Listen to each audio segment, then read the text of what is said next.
Olá pessoal, eu sou o Silvano Mota, eu sou do projeto Livro no Ponto e nós estamos lendo o livro Como Fazer Amigos e Influenciar Pessoas, de Dale Carnegie.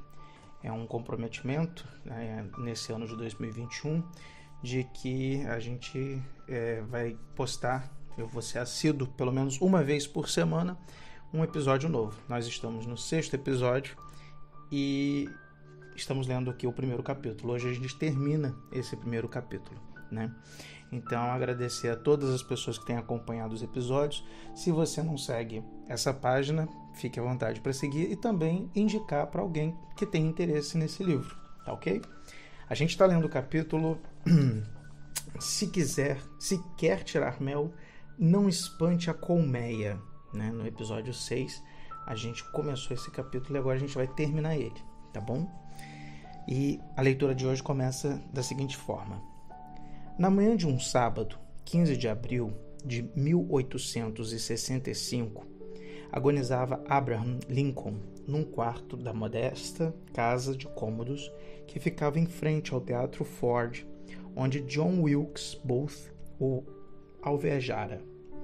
O enorme corpo de Lincoln estava estendido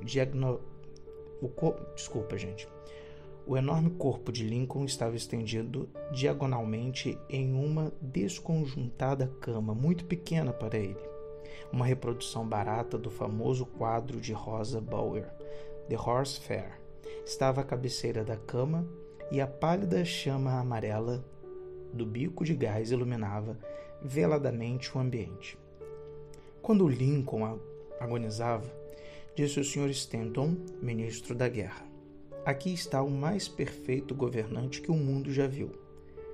Qual o segredo de Lincoln no seu êxito no trato com os homens? Estudei a vida de Abraham Lincoln durante 10 anos e dediquei 3 anos inteiros reescrevendo um livro intitulado Lincoln, esse desconhecido.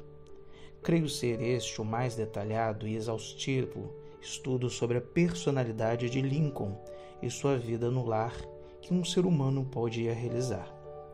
Eu fiz um estudo especial do método de Lincoln lidar com os homens. Gostava ele da crítica? Oh, sim. Quando ainda jovem, no Pigeon Creek Valley de Indiana, não somente criticou, mas escreveu cartas e poemas ridicularizando e jogando essas cartas nas estradas, em pontos onde tinha certeza de que seriam encontradas. Uma delas provocou ressentimentos que duraram toda a vida. Mesmo depois de estar advogando em Springfield, Illinois, Lincoln atacava seus adversários abertamente em cartas que publicava nos jornais. Fez isso muitas vezes. No outono de 1842, ridicularizou um belicoso político irlandês chamado James Shields. Lincoln satirizou numa carta anônima publicada no Springfield Journal. A cidade foi às gargalhadas. Shields, sensível e orgulhoso, foi presa fácil da indignação. Descobriu o autor da carta, montou no seu cavalo, procurou Lincoln e desafiou-o para um duelo. Lincoln não queria lutar, era contra os duelos, mas não pôde recusar, pois se tratava de sua honra. Coube a Lincoln escolher a arma. Confiando na extensão de seus braços, escolheu as compridas espadas de cavalaria. Tomou lições no manejo da mesma com um graduado de West Point. No dia designado, ele e Shields encontraram-se num trecho de areia do rio Mississippi, dispostos a lutar até a morte. No último minuto, porém, os padrinhos resolveram suspender o duelo. Este foi o mais triste incidente pessoal da vida de Lincoln. Foi, porém, para ele uma valiosa lição na arte de tratar as pessoas. Nunca mais escreveu uma carta insultuosa, nunca mais ridicularizou ninguém, e desde então jamais criticou qualquer pessoa por coisa alguma.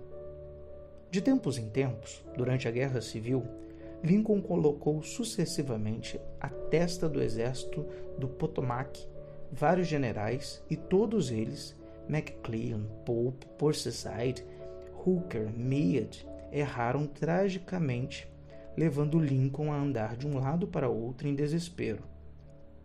Metade da nação condenava rancorosamente os incompetentes generais, mas Lincoln, com malignidade para nenhum e com caridade para todos, manteve-se em paz.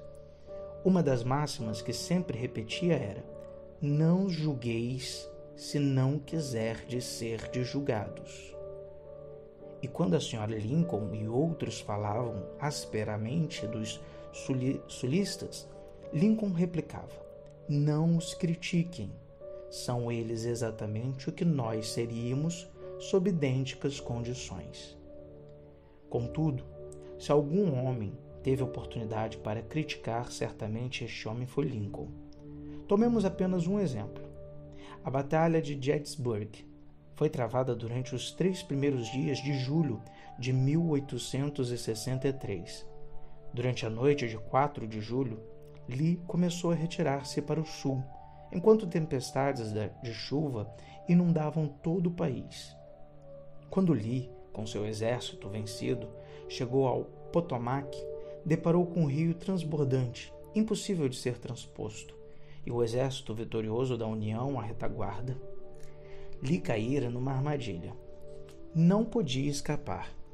Lincoln viu isso e era uma oportunidade única concedida pelos céus, a oportunidade para capturar o exército de Lee e pôr imediatamente um ponto final na guerra. Assim, empolgado pela realização da grande esperança, Lincoln ordenou que Meade atacasse Lee sem demora, sem mesmo ouvir um conselho de guerra para tomar tal decisão. Lincoln mandou suas ordens pelo telégrafo e um mensageiro especial foi enviado a Meade, pedindo uma ação imediata. E que fez o general Meade? Justamente o oposto. Convocou um conselho de guerra, em flagrante violação às ordens de Lincoln. Hesitou, retardou, telegrafou toda espécie de desculpas, recusou atender à ordem de atacar Lee. Finalmente, as águas baixaram e Lee escapou pelo Potomac com suas forças. Lincoln ficou furioso. "O que significa isso?" gritou para seu filho Robert. "Grande Deus, que significa isso? Tivemos um inimigo em nossas mãos. Apenas precisávamos apertar o cerco para que se rendessem. Além disso, nada do que eu disse ou fiz pôde fazer o exército movimentar-se. Em tais condições, qualquer general teria derrotado Lee. Se eu estivesse ido lá, eu mesmo o surraria." Tomando do maior desapontamento, Lincoln sentou-se e escreveu a Meade. Convém notar que, nesse período de sua vida, Lincoln já era extremamente prudente e muito comedido na sua linguagem. Desse modo, a carta que se segue, escrita por Lincoln em 1863, era uma evidência de sua mais severa censura. Aí diz a carta: "Meu caro general, não posso acreditar que o senhor haja compreendido a extensão do infortúnio no tocante à fuga de Lee. Ele esteve nas suas mãos, e se tivesse apertado o cerco com os seus últimos sucessos, o de agora representaria o fim da guerra. Mas depois do que sucedeu, a guerra poderá prolongar-se indefinidamente. Se o senhor não pôde atacar Lee, segunda-feira passada, com certeza de vitória, como poderá fazê-lo no sul do Rio, quando poderá contar com muito menor força, apenas 2/3 da tropa que estava em suas mãos? Nada justifica tal esperança, e eu não acredito que o senhor possa agir com a eficiência. Sua oportunidade áurea já passou, e eu me confesso verdadeiramente sentido com isso." Que supõe o leitor que Meade fez ao ler a tal carta? Meade nunca viu esta carta.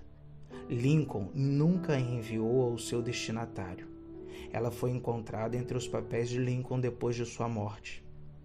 Minha opinião é que, e é apenas uma opinião, depois de escrever a carta, Lincoln olhou para fora das janelas e disse para si mesmo: "Espere um minuto. Talvez eu não deva ser tão temerário. É muito fácil para mim, comandante, sentado aqui na Casa Branca, dar ordens a Meade para atacar. Mas se eu estivesse lá em Gettysburg e tivesse visto tanto sangue como Meade viu durante a última semana, e os meus ouvidos estivessem ainda cheios de gritos e gemidos dos feridos e dos moribundos, talvez eu não sentisse tanta ânsia para atacar. Se eu tivesse o temperamento tímido de Meade, talvez fizesse justamente o que ele fez. De qualquer modo, a água já está embaixo da ponte. Se eu mando esta carta, ela aliviará meus sentimentos, mas fará também com que Meade procure justificar-se. Fará Meade condenar-me.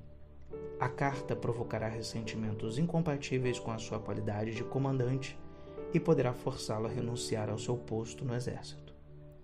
Assim, como eu já disse, Lincoln atirou a carta para o lado porque aprendera, numa dura experiência, que as críticas violentas e as repressões redundam sempre em futilidade.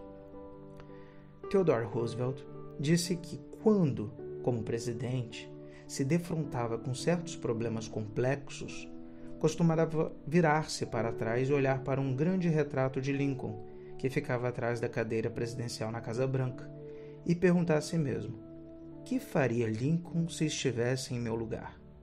Como resolveria ele este problema? A próxima vez que estivermos tentados a passar um sabão em alguém, façamos o seguinte: tiremos uma nota de $5 do bolso e perguntemos, olhando a efígie de Lincoln impressa na cédula: como Lincoln resolveria este problema? Que faria ele em meu lugar? Mark Twain às vezes perdia a calma e escrevia cartas, cujo conteúdo chegava a deixar o papel enrubescido. Para dar um exemplo, certa vez, ele escreveu a um homem que o provocara. Aí diz a carta, né? Está me solicitando os seus próprios funerais, e os providenciarei assim que você voltar a abrir a boca contra mim. Em outra ocasião, escreveu a um editor a respeito das tentativas de um revisor de melhorar minha ortografia e pontuação. Ele determinou o seguinte: doravante, encerre essa questão seguindo à risca meus manuscritos e certifique-se de que o revisor conservará as sugestões dele na papa do cérebro deteriorado que só a ele pertence. Pesado, né? Mark Twain sentia-se aliviado depois de tais provocações por carta. As cartas lhe permitiam desabafar e, ademais, não causavam nenhum dano real, já que a esposa de Mark secretamente as retirava dentre as correspondências postais. Assim, jamais chegaram a ser enviadas. Ou seja, a pessoa escrevia, desabafava tudo que tinha para desabafar, é só uma observação que eu estou fazendo, e a esposa guardava as cartas dele para que não chegassem aos destinatários. A leitura continua.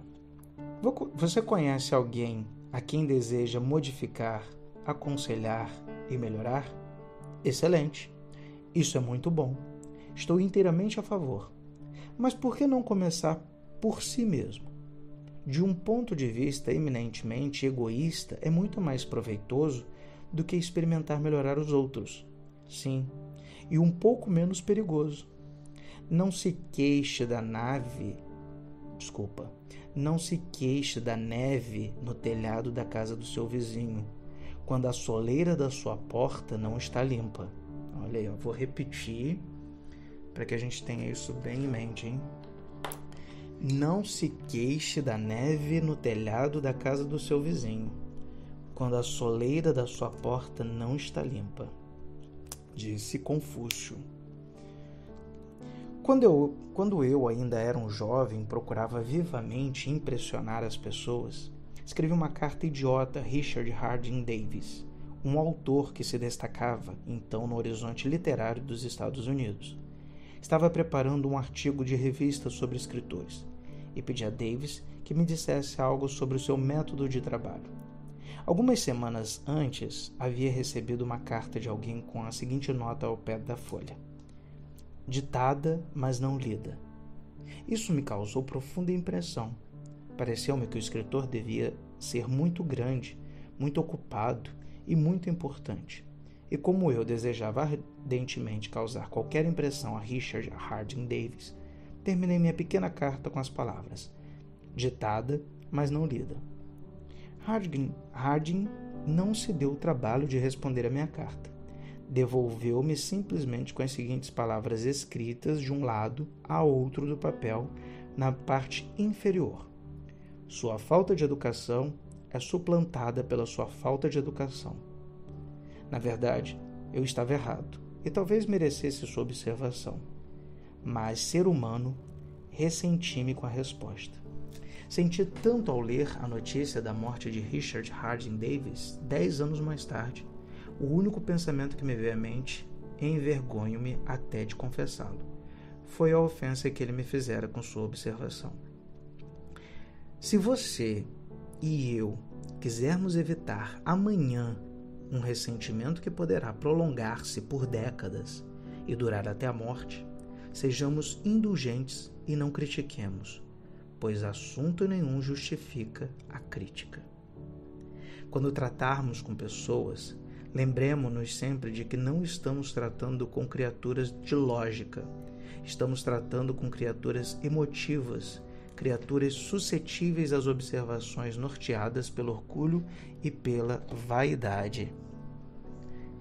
A crítica mordaz fez com que o sensível Thomas Harding, um dos mais finos romancistas que já apareceram na literatura inglesa, abandonasse para sempre os trabalhos de ficção. A crítica levou Thomas Chatterton, o poeta britânico, ao suicídio. Benjamin Franklin, um tanto descontrolado na sua juventude, tornou-se tão diplomata, tão hábil no lidar com as pessoas, que foi nomeado embaixador americano na França. O segredo do seu sucesso? Não falarei mal de nenhum homem, disse ele, e falarei tudo de bom que souber de cada pessoa. Qualquer idiota pode criticar, condenar e queixar-se, e a maioria dos idiotas faz isso.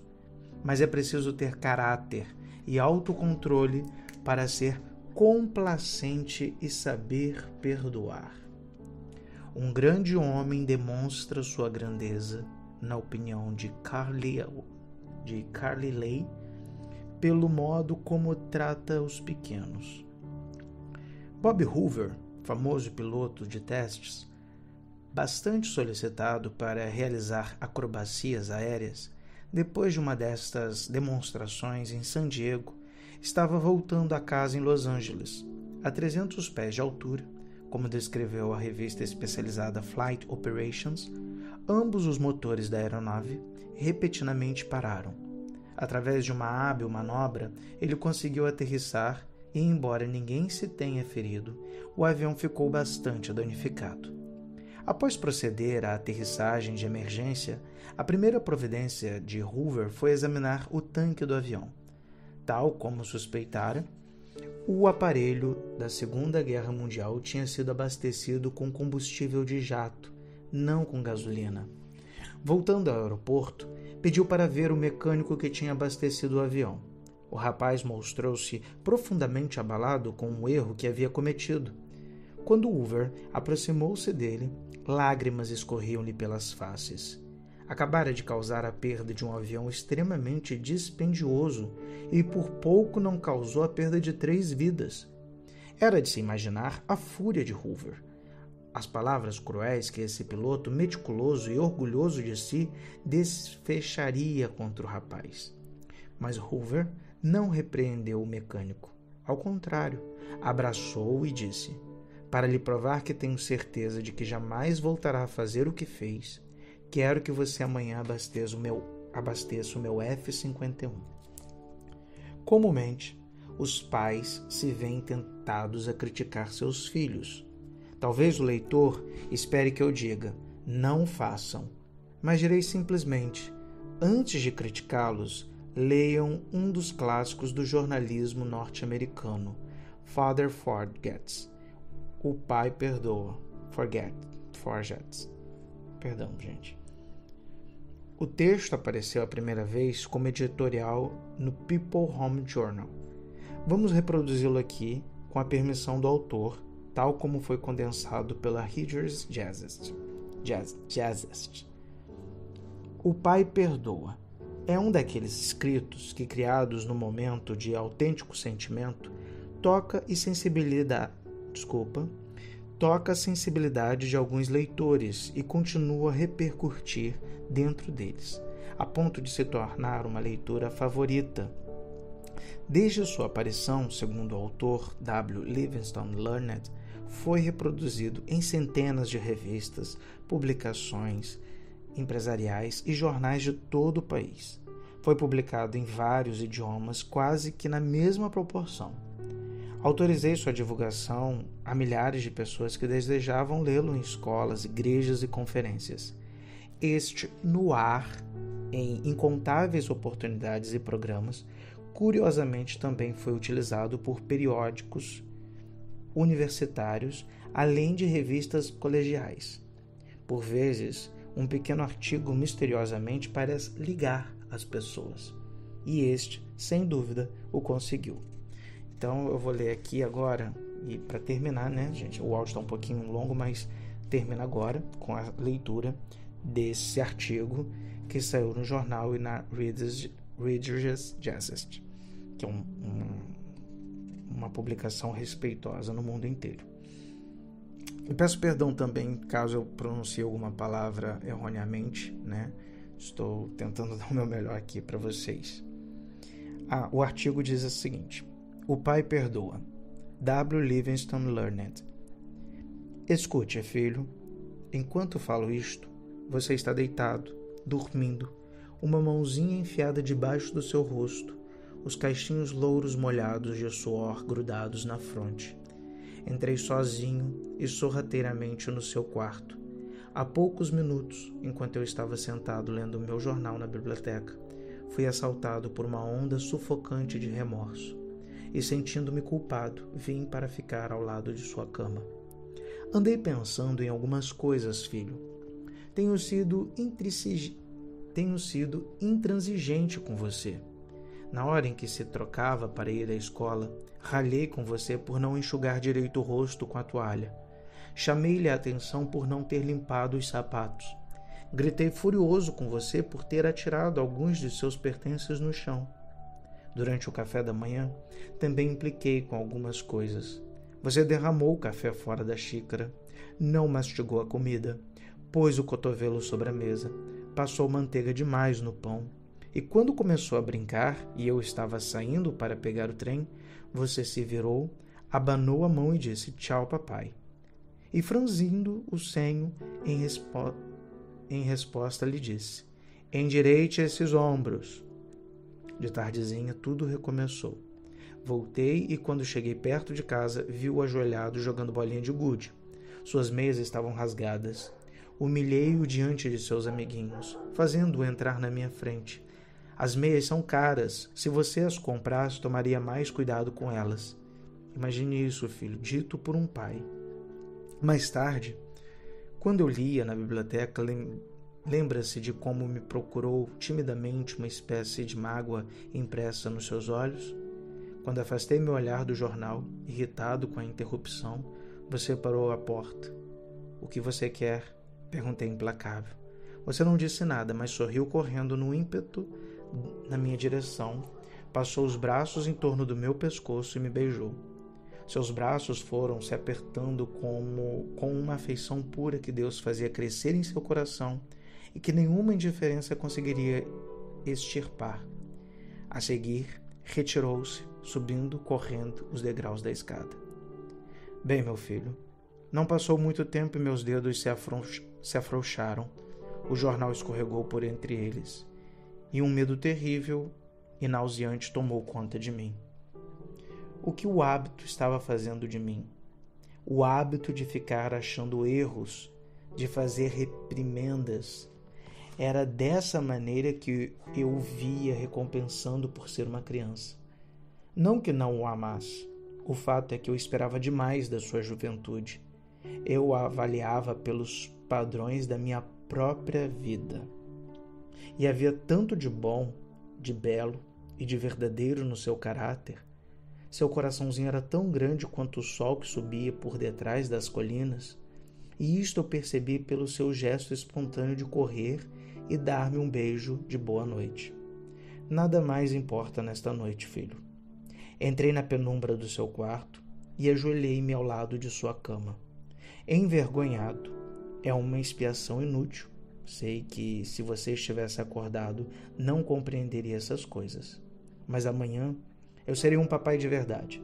Serei seu amigo, sofrerei quando você sofrer, rirei quando você rir, morderei minha língua quando palavras impacientes quiserem sair pela minha boca, e eu irei dizer e repetir como se fosse um ritual. Ele é apenas um menino, um menininho. Receio que o tenha visto até aqui como um homem feito, mas olhando agora, filho, escolhido e amedrontado no seu ninho, certifico-me de que é um bebê. Ainda ontem esteve nos braços de sua mãe, a cabeça deitada no ombro dela. Exigi muito de você, exigi muito. Em lugar de condenar os outros, procuremos compreendê-los, procuremos descobrir por que fazem o que fazem. Essa atitude é muito mais benéfica e intrigante do que criticar, e gera simpatia, tolerância e bondade. Conhecer tudo é perdoar tudo. Como disse o Dr. Johnson, o próprio Deus Senhor não se propõe julgar o homem até o final de seus dias. Por que faríamos isso, você e eu? E a leitura termina com o primeiro princípio: não critique, não condene, não se queixe. Até a próxima leitura, pessoal, e reflitam sobre o que lemos hoje. Obrigado pela atenção de vocês.